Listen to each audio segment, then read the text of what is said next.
ఎప్పుడైతే మనం వెలుగులోనికి వచ్చామో మనకు కొన్ని విషయాలు అర్థమవుతున్నాయి.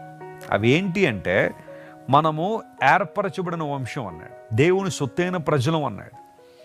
ఎందుకు అంటే ఆయన స్తుతులు లేదా ఆయన స్తోత్రమును ప్రచురించడానికి దేవుడు మనల్ని ఏర్పాటు చేసుకున్నాడు. మనము ప్రతిష్ఠిత జనముగా ఉన్నాం. We are dedicated to God. God has chosen us. దేవుడు మనల్ని ఎన్నుకున్నాడు, ఏర్పాటు చేసుకున్నాడు. అంత మాత్రం కాకుండా భూమి మీద ఉన్న సమస్త జనముల కంటే నిన్ను ఎక్కువగా ఎంచి అనే మాట. లోకంలో చాలా తారతమ్యాలు ఉన్నాయి. There are so many differences in the world. నీ కులాన్ని బట్టి నేను తక్కువగా చూసేవాళ్ళు ఉంటారు. నీ స్థాయిని బట్టి, నీ అంతస్తును బట్టి, నీ ఉద్యోగాన్ని బట్టి, నీ రూపాన్ని బట్టి, నీకున్న ఆస్తిపాస్తులను బట్టి తక్కువగా చూసేవాళ్ళు చాలామంది ఉన్నారేమో. నీకేదైతే లేదో దాన్నే చూసి ప్రజల్ని నిందిస్తారు, అవమానిస్తారు. కానీ దేవుడు ఏమంటున్నాడో తెలుసా? నిన్ను భూమి మీద ఉన్న సమస్త జనముల కంటే ఎక్కువగా ఎంచుతున్నాను.